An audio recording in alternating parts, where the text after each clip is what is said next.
You always wanted to cut his hair, right? Yeah, exactly. This is for all the times.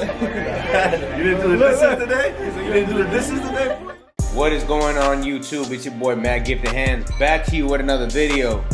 And in this haircut tutorial, I'm going to be using a number 2 guard with the grain, lever all the way closed.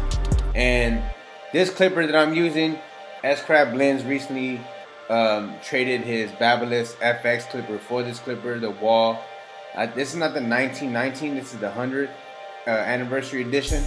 I don't know if there's too much of a difference, but it came with a ceramic blade and it is able to zero gap. But I just wanted to see how it cut because he just picked it up not too long ago. But when it comes to fading this haircut, I use my Babyliss FX clipper, specially modified by my boy Colazzo Paintings.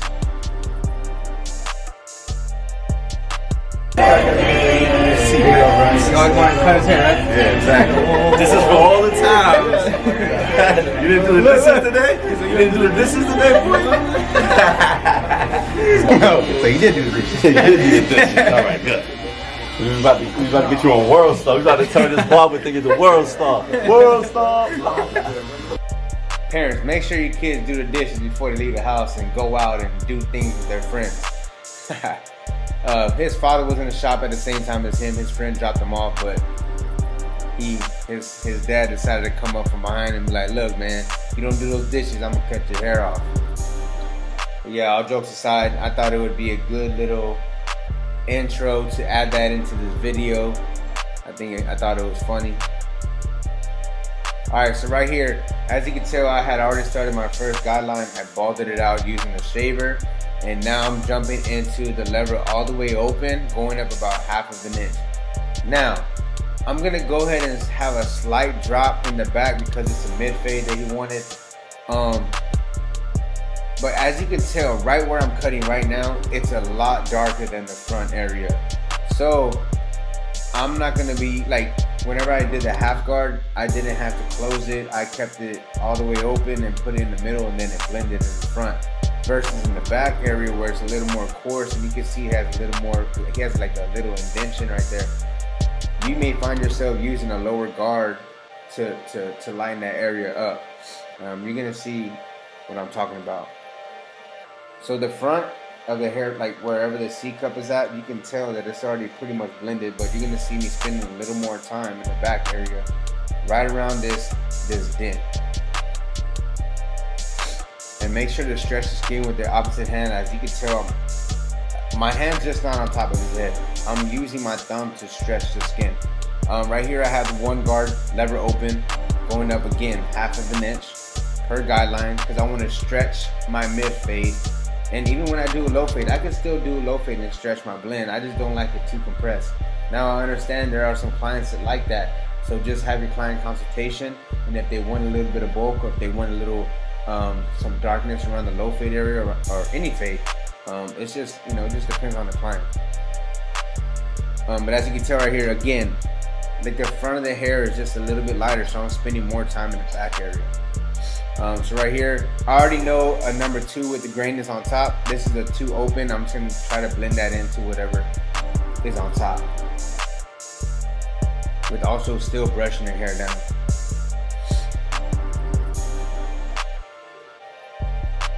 We're gonna hook up his beard. We're gonna line up the front. We're gonna make that whole haircut pop with some color enhancement. 245 no drip, and we're gonna be using the cordless Get Beam air compressor. Now, y'all say this all the time about the color enhancement. Some barbers like it, some barbers don't.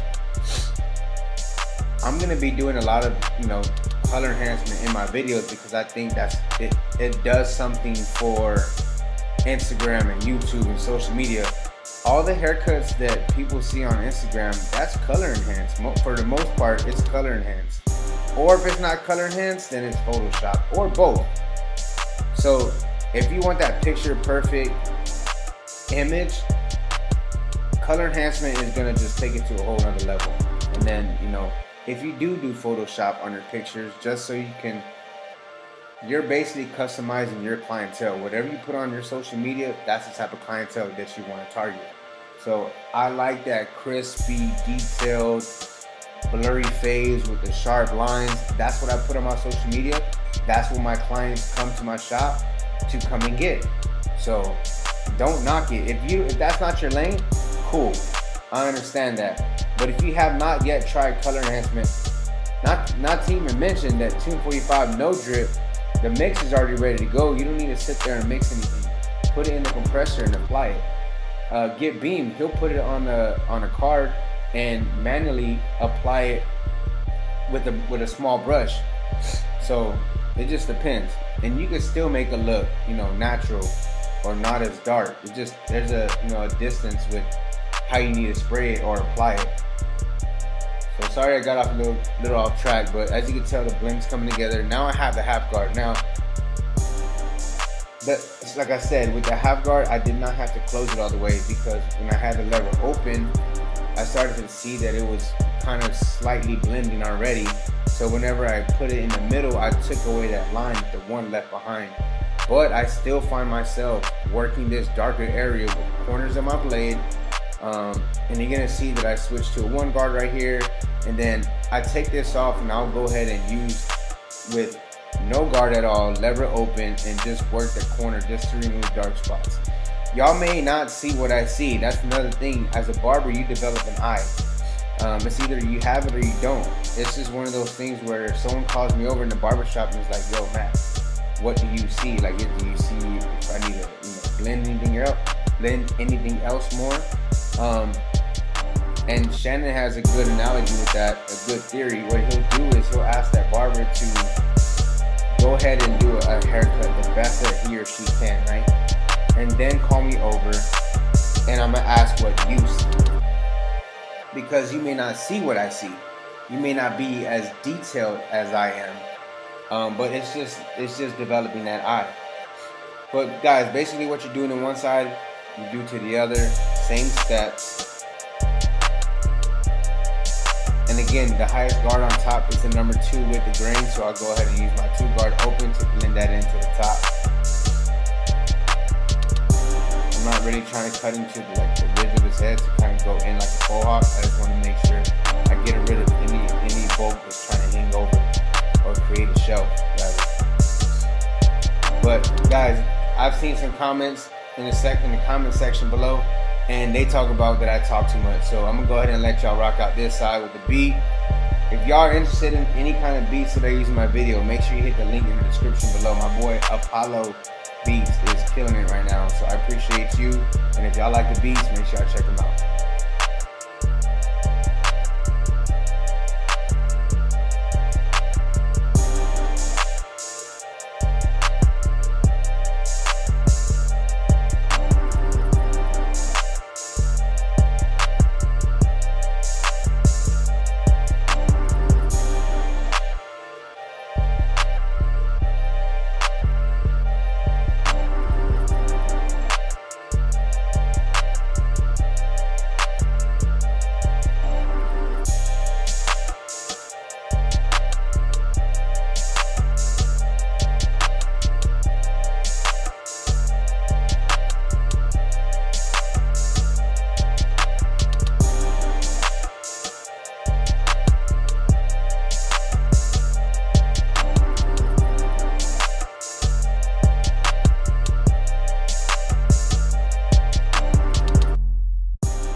And just like the other side, this area has a dent as well, and this area right here is a little darker than the front. So again, I'll find myself using a lower guard or going back to a guard system, like a 1 guard or a half guard, and trying to blend that dark area out. Because I don't want it to look like a mohawk. I want to have a little bit of a drop to kind of complement the shape of his head, but I don't want it to look too dark or too bulky. Right here, we're just blending in the side of the beard line into the fade. And then we're gonna go ahead and start putting the lineup on the beard and the hairline. I feel like once you put a lineup on a haircut after it's already done, you start to see a little bit of flaws in your fade. Something that you can clean up with doing detailed work. Like I can rush to this haircut, not rush to your haircut. I can do this haircut probably like in 20 minutes, right? I'll spend the other 10 to 15 doing detailed work. And then like a haircut is 30 minutes to me. Haircut and beard is 45, but sometimes if like for a video for YouTube, I'll probably spend about an hour and 20 minutes to record a nice video for y'all. So it takes a lot of time too. Right here, I applied a little bit of spritz, some holding spray. That way I can hold that hair down. I already brushed everything to the front. Now I'm just using my Gold FX skeleton trimmers by Babyliss. And they do have that 245 power clip on them. So I do have the 245 power mat. It wirelessly charges my clippers and trimmers as long as I have that 245 power clip.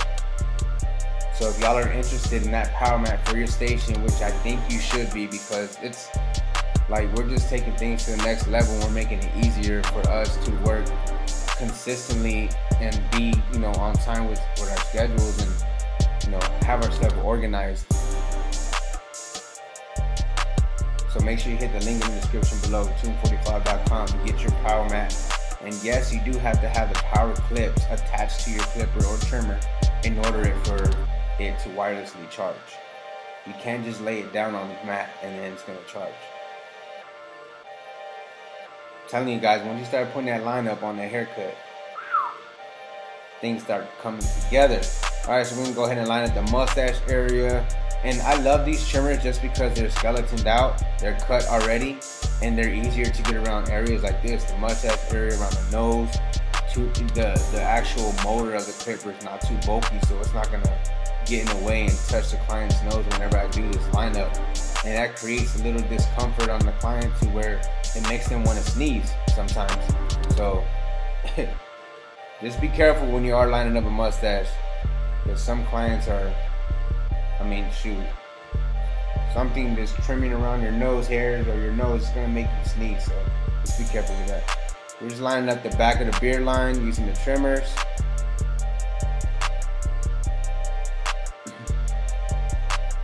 Alright, so right here, I'm gonna go ahead and dry shave my client's beard. I know it's okay, I've done it before on him. And I'm gonna just create a nice rough draft line, and then we're gonna fill it in with a little bit of a color enhancement.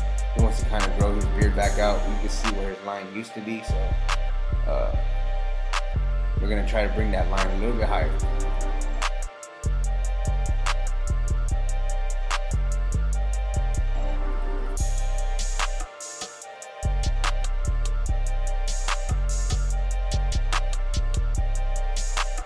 What you do to one side, do to the other.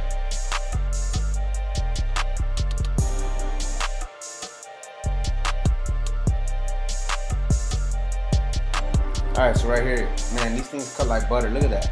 I don't need to spend too much time around the neckline or any kind of hairline with these trimmers. They cut like butter. And there's no irritation. They are adjusted. They come with a zero gapping tool. And they're super easy to zero gap because the screws are right there in plain sight. But man, these things hit. They hit. Best trimmer on the market, hands down. No cap. Alright, so now I'm going to put the shaver on it. Get it nice and bald all the way to skin. And you can see where his hairline is, his beard line is. I'm not fixing nothing. I'm not adding nothing. I'm not hiding anything. I'm just simply enhancing the haircut, guys. Look at that. Boom. Takes it to a whole nother level. To a whole nother level. And when he sees it in the camera, he's like, damn, they bring me back. They bring me back to life. Don't knock it. Do not knock it. And it's an upcharge, guys. You can upcharge the service. I charge $5 for the lineup, $5 for the beard. They do both. That's 10 extra.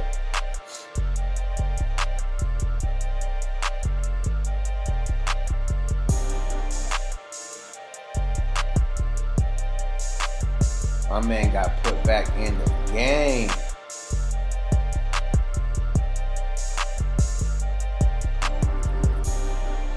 Alright guys, this is the finished look. I hope y'all enjoyed this haircut tutorial. I hope y'all learned something. As always, hit that subscribe button, share, like, comment. Team Gifted. Stay gifted.